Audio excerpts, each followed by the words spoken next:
anything that is human is mentionable. And anything that is mentionable can be more manageable. When we can talk about our feelings, they become less overwhelming, less upsetting, and less scary. The people we trust with that important talk can help us know that we are not alone. Fred Rogers.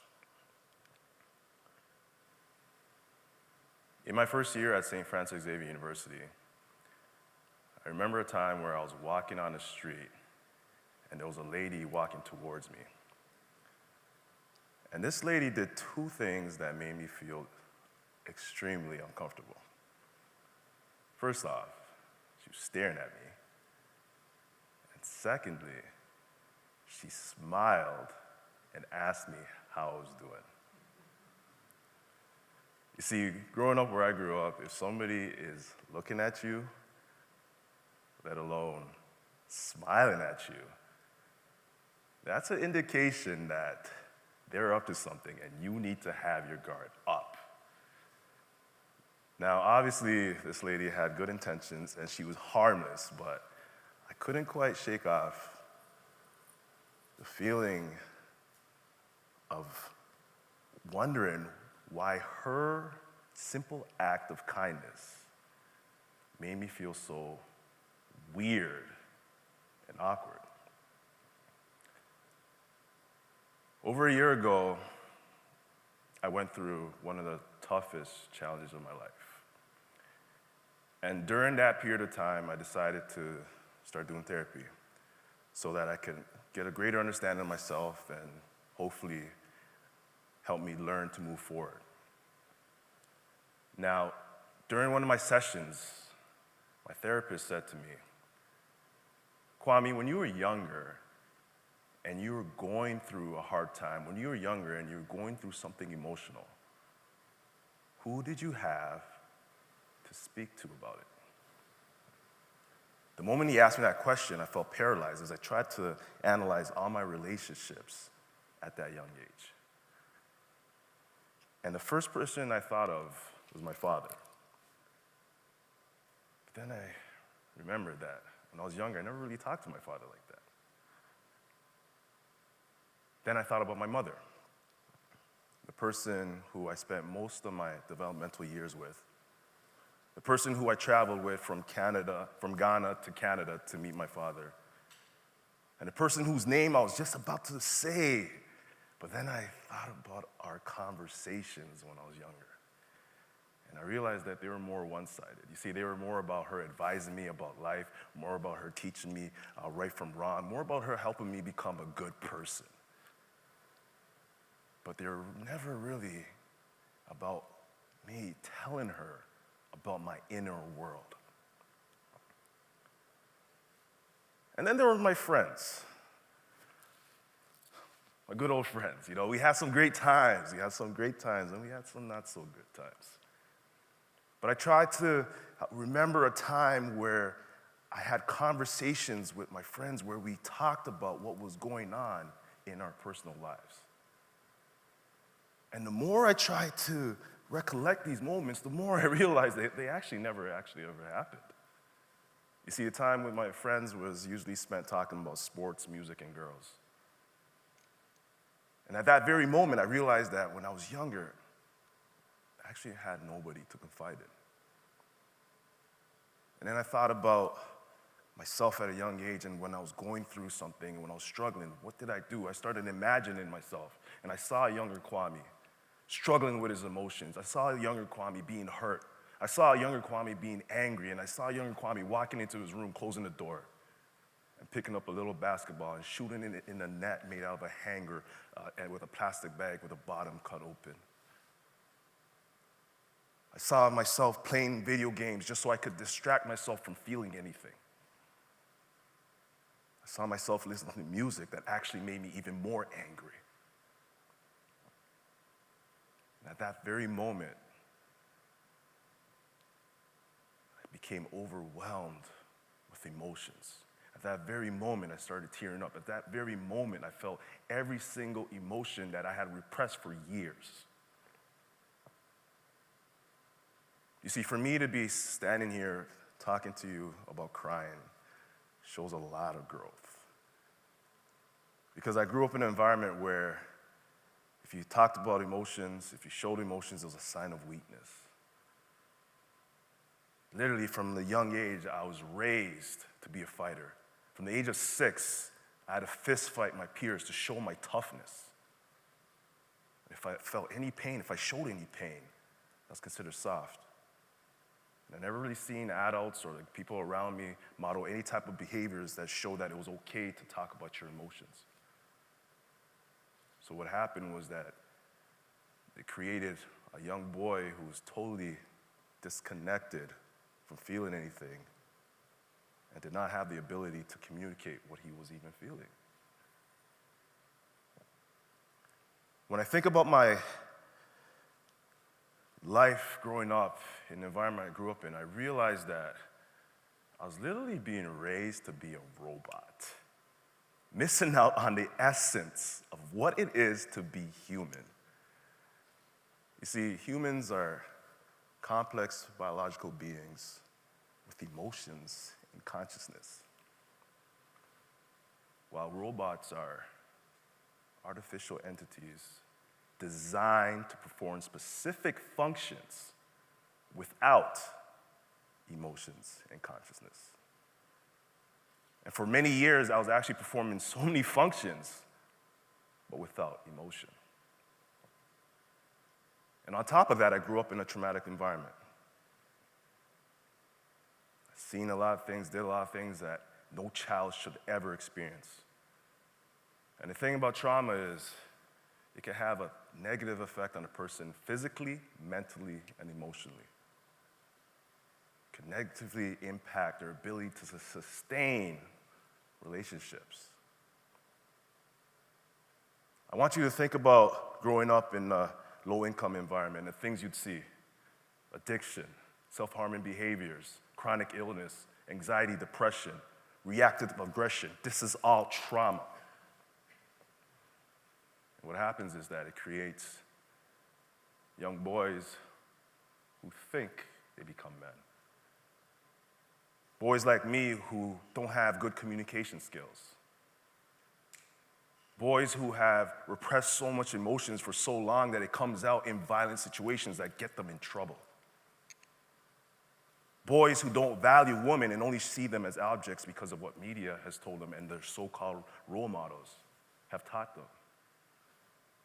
Boys who see their only value is within how many women they could juggle at one time or who they can run game on. Boys who go from relationship to relationship without ever actually being in a relationship. And then eventually they want to settle down and get married and then realize they actually don't know how to be with anybody. And what's worse is that they pass it on to their sons. Gottman Institute says that 35% of men are emotionally intelligent,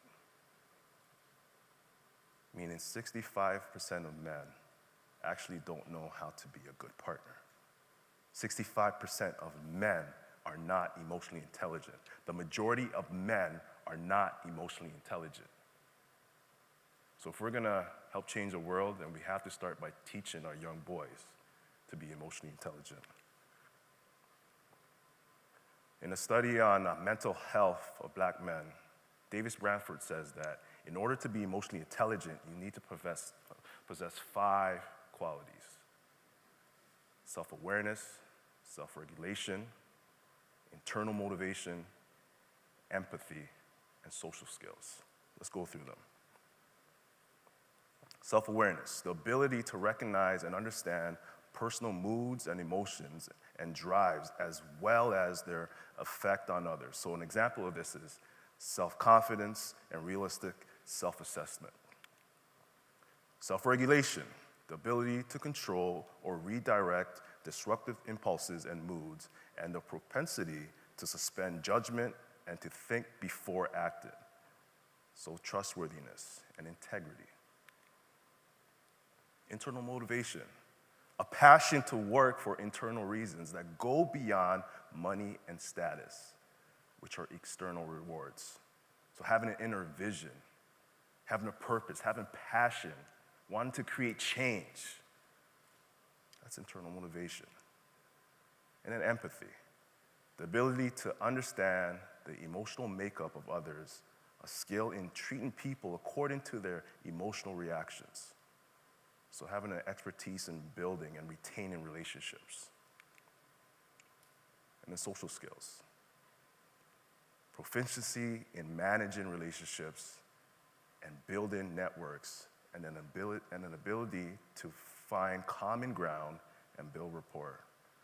So an example of this is being able to lead and change and building teams. When I was younger, I struggled to have a relationship with my father because my father wasn't really around in my developmental years. You see, when I was born, my father left shortly after to move to Canada to provide opportunity for our family. So when I actually met my father when I moved to Canada, I quickly realized that he wasn't like the fathers I saw on TV or the fathers of my white friends, because he never hugged me, never told me he loved me, and never attended my sporting events. And I often felt like I was robbed of this experience. And I grew a resentment towards him.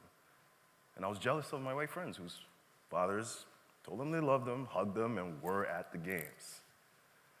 So when my son was born, I told myself that I was gonna give him everything I never had. I was gonna shower him with love. I was gonna speak confidence in him. I was gonna teach him about the importance of positive self-talk. And for so many years, I felt like I was Father of the Year. I was doing great things. You see, when my son would fall as a toddler, I would smile at him and I would say, "You're good, buddy." Teaching him that it's okay to fall, but you can always get back up. And I felt like I was doing great. I was doing a great job. Until one day, his mother says to me, "Why don't you ask him if he's okay instead of telling him he's okay, so he has an option?" I heard her, but I wasn't listening. You see, I felt like I'm teaching him mental toughness. I got this. I'm preparing him for life, and I don't want my son to be soft. So then one day, my son falls, and I say, "You're good, buddy. You're good, Kayan." That's his name. And he says to me, "I'm good." But I look at his face, and I see his eyes, and I see the pain in his face. I see that he's actually hurt. I see the tears forming. And I notice that he's only saying he's okay because he thinks that's what he has to say. And then right then and there, I realized that in all my efforts to shower him with love, in all my efforts to speak confidence in him, in all my efforts to be Father of the Year, I missed out on an important aspect. To teach him that it's okay to embrace your feelings. It's okay to analyze your feelings. It's okay to feel something. And for him to feel comfortable enough to communicate that with me. And I realized that no matter what, I never would have even known to have taught him that, because I never experienced that. So the whole notion was foreign to me. And from that moment forward, I started asking him if he's okay. And from time to time, ask him how he's feeling. Like I said, I struggled to have a relationship with my father. And a few years ago, my perspective on him totally changed. You see, I realized that my father is actually human. Yeah, our parents are humans. What I'm trying to say is that my father is an African parent, and on top of that, he's a military African parent. So I realized that he was actually only showing love the way he had received it. That's all he knew. And by those standards, he actually did an amazing job. He did a great job. And I realized that in order for change to actually happen, it would have to start through me. So one day when he was dropping me off at the airport, instead of shaking his hand like what I usually would do, I gave him a hug. I embraced him. And from that moment forward, my father became a hugger. And then I noticed that his relationship with my son is adorable. Like, it's so heartwarming to the point where I'm actually a little jealous, I'm not gonna lie. But I'm saying all this to allude to this, that if my father can change, then we can 100% help change our young boys by showering them with love, by teaching them that it's important to embrace your feelings, and by creating spaces where they feel comfortable to communicate them. So that one day, when a stranger smiles at them and walks towards them and asks them how they're feeling, they won't feel so weird and awkward. It's been an honor and a pleasure. Thank you so much.